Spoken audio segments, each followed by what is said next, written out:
नमस्कार, स्वागत है आप सभी का हिस्ट्री ऑफ साइकोलॉजी के इस 5वें एपिसोड गेस्टार्ट साइकोलॉजी में। मैं हूं आपका online educator doctor Pranav Tiwari और आज हम बात करने जा रहे हैं गेस्टार्ट स्कूल ऑफ साइकोलॉजी की। गेस्टार्ट स्कूल ऑफ साइकोलॉजी की स्थापना किसी एक व्यक्ति के द्वारा नहीं बल्कि 3 सदस्यों के सामूहिक पुरुषार्थ से मिलकर के की गई थी। गेस्टार्ट किसी व्यक्ति का भी नाम नहीं है बल्कि ये एक जर्मन शब्द है जिसका अर्थ होता है कॉन्फ़िगरेशन या पैटर्न या हिंदी में कहें तो प्रारूप। गेस्टार्ट का ये मानना था कि हम एक्सटर्नल वर्ल्ड को जिस रूप में देखते हैं उससे कहीं अधिक विस्तृत डेवलप्ड पैटर्न में हम उसका अनुभव करते हैं। ये किस प्रकार से होता है, कौन से नियम इस चीज को करने के पीछे कार्य करते हैं, इसमें हमारे ब्रेन का क्या योगदान होता है, क्या कंट्रीब्यूशन होता है और किस तरह से गेस्टाल्ट के द्वारा बताए गए प्रिंसिपल्स के माध्यम से हम इस प्रक्रिया जिसको कि परसेप्शन कहा गया बेहतर तरीके से समझ सकते हैं। इन सभी चीजों के ऊपर हम आज इस वीडियो में चर्चा करेंगे। हम जानेंगे कि गेस्टाल्ट के स्कूल के एस्टेब्लिशमेंट के पीछे की वो महत्वपूर्ण घटना कौन सी थी जहां इस विचार का, इस आइडियोलॉजी का ओरिजिन हुआ। हम देखेंगे कि गेस्टाल्ट के वो 3 व्यक्तित्व कौन थे, उनकी ब्रीफ लाइफ हिस्ट्री के बारे में जानेंगे और हम जानेंगे गेस्टाल्ट के कुछ बेसिक प्रिंसिपल्स और कॉन्सेप्ट्स के बारे में जिसके आधार पर गेस्टाल्ट स्कूल ऑफ साइकोलॉजी की स्थापना हुई है। तो चलिए बिना कोई देर किए आइए शुरू करते हैं आज का ये episode on the school of thought of psychology, gestalt. The story of gestalt. ये जानना अपने आप में बहुत ही रोचक है कि किस प्रकार से गेस्टाल्ट स्कूल ऑफ साइकोलॉजी के आइडियोलॉजी का ओरिजिन हुआ। 1910 में ट्रेन के सफर के दौरान मैक्स वर्दाइमर के मन में एक विचार आया जो कि गेस्टाल्ट साइकोलॉजी को लॉन्च करने को लेकर के था। यह आइडिया मूल रूप में यह था कि हमारे जो परसेप्शंस होते हैं उनकी स्ट्रक्चरिंग, उनकी संरचना भिन्न होती है हमारे सेंसेशन से। अगर इसको ही सामान्य और सरल शब्दों में समझने का प्रयास करें, यानी कि जो हम देख रहे हैं और जो हम अनुभव कर रहे हैं इसके बीच में बहुत बड़ा अंतर होता है। इसी विचार को और ज्यादा समझने के लिए और ज्यादा जानने के लिए वो यूनिवर्सिटी ऑफ फ्रैंकफर्ट में रुके और वहां पर उन्होंने एक्सपेरिमेंट किया एक इंस्ट्रूमेंट की मदद से जिसे कहा जाता था टेक्स्टोस्कोप। इस एक्सपेरिमेंट के परिणाम के स्वरूप उन्होंने 5 फिनोमिना के कॉन्सेप्ट को दिया।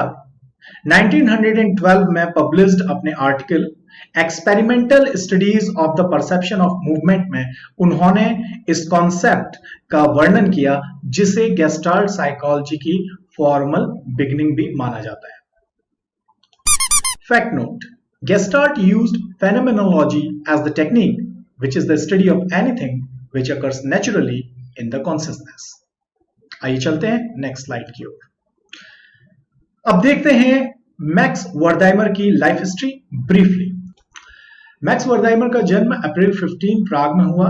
वहां ये यूनिवर्सिटी ऑफ प्राग में लॉ की स्टडी करने लगे जहां इनका इंटरेस्ट लॉ से फिलॉसफी की ओर शिफ्ट हुआ।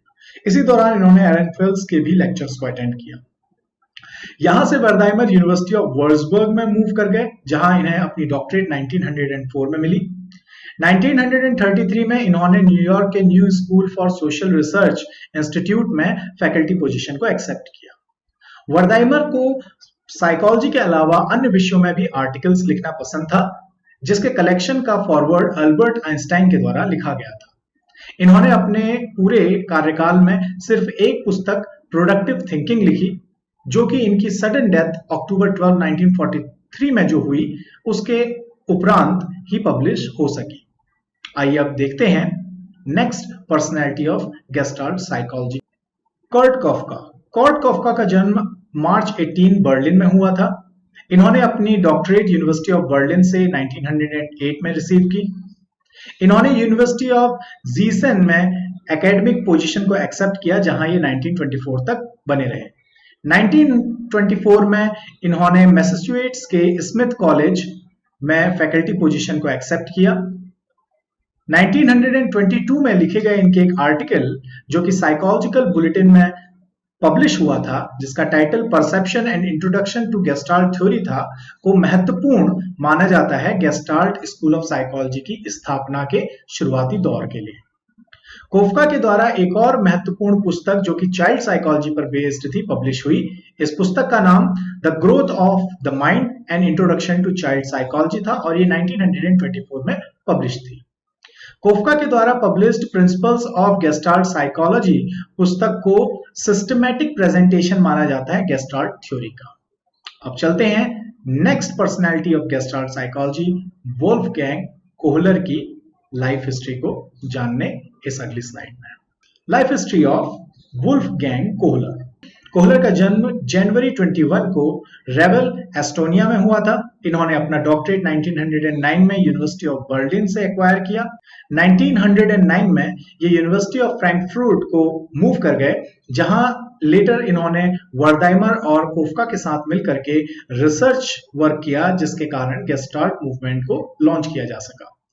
1913 में इनके जीवन में एक महत्वपूर्ण मोड़ आया, जब इनको पर्शियन एकेडमी ऑफ साइंसेस की तरफ से उनके एंथ्रोपॉइड स्टेशन जो कि कैनरी आइलैंड में था, वहां जाने का न्योता मिला। वहां इन्होंने चिंपैंजीज के नेचर ऑफ लर्निंग को स्टडी किया और अपने ऑब्जर्वेशंस को इन्होंने अपने वर्क मेंटलिटी ऑफ एप्स के तौर पर पब्लिश किया। 1922 में एक अन्य महत्वपूर्ण घटनाक्रम में यूनिवर्सिटी ऑफ बर्लिन के साइकोलॉजिकल इंस्टीट्यूट का इन्हें डायरेक्टर बनाया गया। इनकी इस डेजिग्नेशन के माध्यम से गेस्टाल्ट साइकोलॉजी को इंटरनेशनल रिकॉग्निशन भी प्राप्त हुआ। 1935 में पेंसिल्वेनिया प्रांत के स्वार्थमोर कॉलेज में इन्होंने फैकल्टी मेंबर के तौर पर अपना अपॉइंटमेंट एक्सेप्ट किया। Fact note: Do you know that Kohler did spying for German military against the British shipping activity while his stay in the Canary Islands? Now let's move on to the next slide. The ideology. Gestalt के द्वारा brain को एक dynamic configuration के तौर पर देखा गया था, जो कि सेंसरी इंफॉर्मेशन को ट्रांसफॉर्म करने का कार्य करता है। अब यहां पर यह पहला क्वेश्चन आता है कि what is sensory information and what do we mean by dynamic configuration. तो सेंसरी इंफॉर्मेशन के तौर पर हम उस इंफॉर्मेशन की बात कर रहे हैं जो कि हमारे सेंस ऑर्गन्स जैसे कि आंख, नाक, कान, जीभ और त्वचा के द्वारा बाहरी एनवायरनमेंट में इंटरेक्ट करके प्राप्त की जाती है। गेस्टाल्ट का यह मानना था कि जब ये सेंसरी डेटा ब्रेन के साथ इंटरेक्ट करता है, तब जो चीज हमें एक्सपीरियंस होती है उसको परसेप्शन कहा जाता है। अब परसेप्शन क्या है, इस चीज को भी समझ लेते हैं। जब भी कोई सेंसरी डेटा हमारे सेंस ऑर्गन्स के द्वारा रिसीव करके ब्रेन के पास भेजा जाता है, तो ब्रेन के इंटरप्रिटेशन के बाद ही हम उस चीज को समझ पाते हैं। जैसे सेब को देखने पर सिर्फ हमें एहसास नहीं होता, बल्कि हमारे ब्रेन के द्वारा उस फल के जो हमारे पास्ट एक्सपीरियंसेस हैं, जब कभी हमने सेब खाया होगा, देखा होगा या किसी और प्रकार से किसी विशेष परिस्थिति में उस चीज के होने पर कुछ अनुभव हमारे हुए होंगे, उन सभी चीजों को, उन सभी अनुभवों को इस्तेमाल करके ब्रेन हमारे प्रेजेंट के सेंसरी डेटा को इंटरप्रिटेट करने का या उसकी व्याख्या करने का, उसे एक्सप्लेन करने का काम करता है।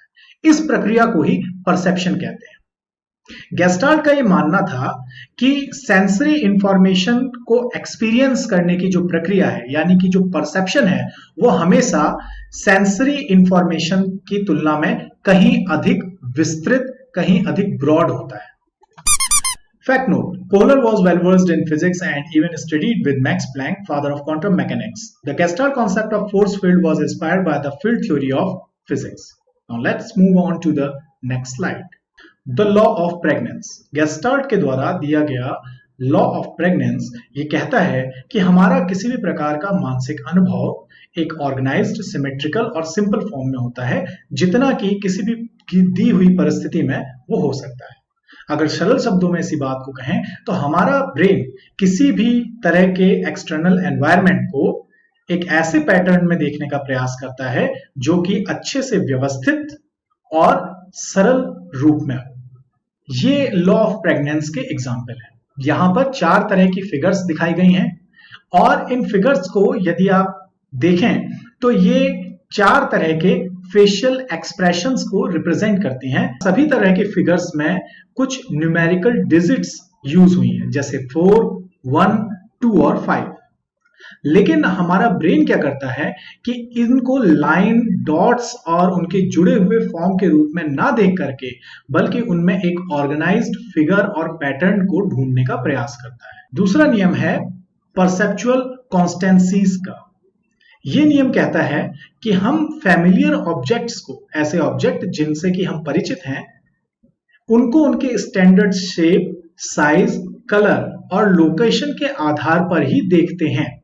इस चीज के बावजूद कि उनके शेप, साइज, कलर या लोकेशन में हमारे एंगल ऑफ परसेप्शन, यानी कि किस तरह से हम उन्हें देख रहे हैं, कितने डिस्टेंस से देख रहे हैं और किस प्रकार की लाइटिंग की व्यवस्था में देख रहे हैं, इन चीजों से बदलाव आता है।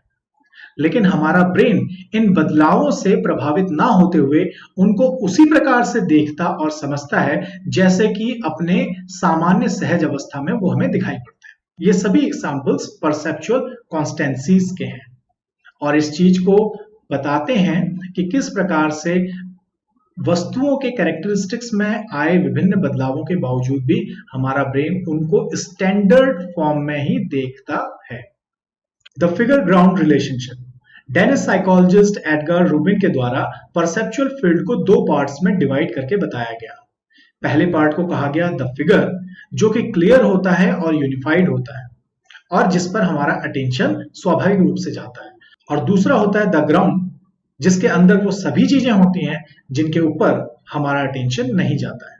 गेस्टाल्ट के द्वारा इस फिगर ग्राउंड रिलेशनशिप को अपनी थ्योरीज में एक महत्वपूर्ण स्थान दिया गया।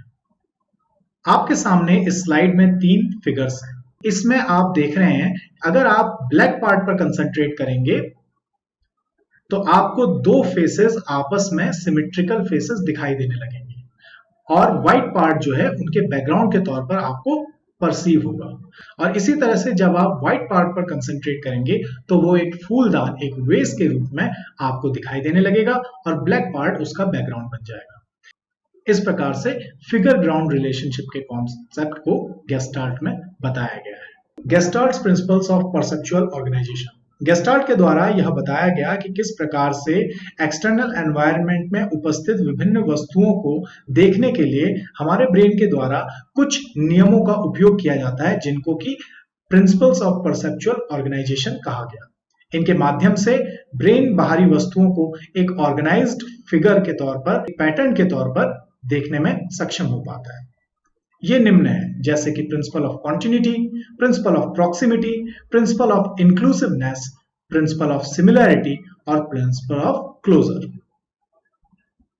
प्रिंसिपल ऑफ कॉन्टिन्यूटी ये कहता है कि अगर हम कई सारे डॉट्स को एक डायरेक्शन में जाते हुए देखते हैं तो वो हमें एक कॉन्फ़िगरेशन, एक पैटर्न के रूप में अपीयर होते हैं।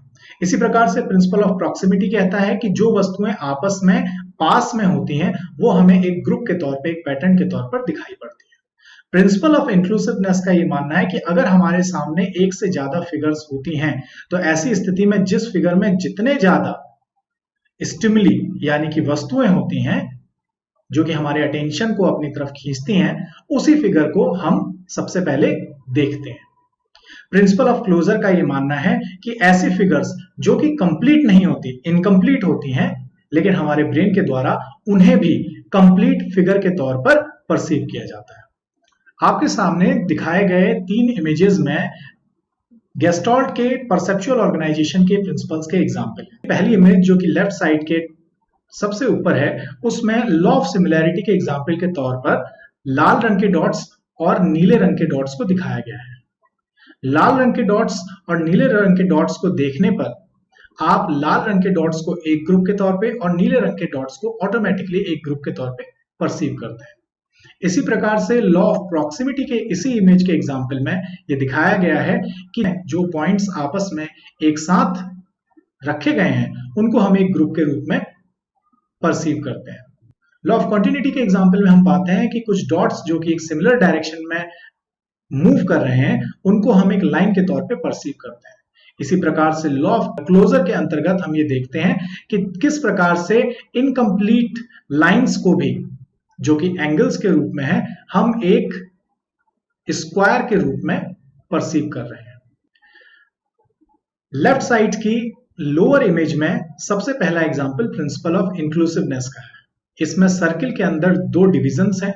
जिस डिवीजन के अंदर सबसे ज्यादा स्टिमुलस या सबसे ज्यादा ऑब्जेक्ट्स हैं जो कि हमारा ध्यान अपने अंदर खींचती हैं, स्वाभाविक रूप से उसी इमेज की ओर हमारा ध्यान सबसे पहले जाता है, जो कि प्रिंसिपल ऑफ इंक्लूसिवनेस को डिस्क्राइब करता है।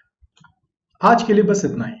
कमेंट सेक्शन में मेंशन करें कि आपको ये वीडियो ट्यूटोरियल कैसा लगा और चैनल को सब्सक्राइब करें अगर आप साइकोलॉजी के फील्ड से जुड़े इस तरह के और वीडियो ट्यूटोरियल्स देखना चाहते हैं। याद रखें, मानवीय व्यवहार के मूलभूत सिद्धांतों और विभिन्न पक्षों को समझा जा सकता है क्योंकि ये सभी सिंपली साइकोलॉजी है। Thank you for watching. Have a great day.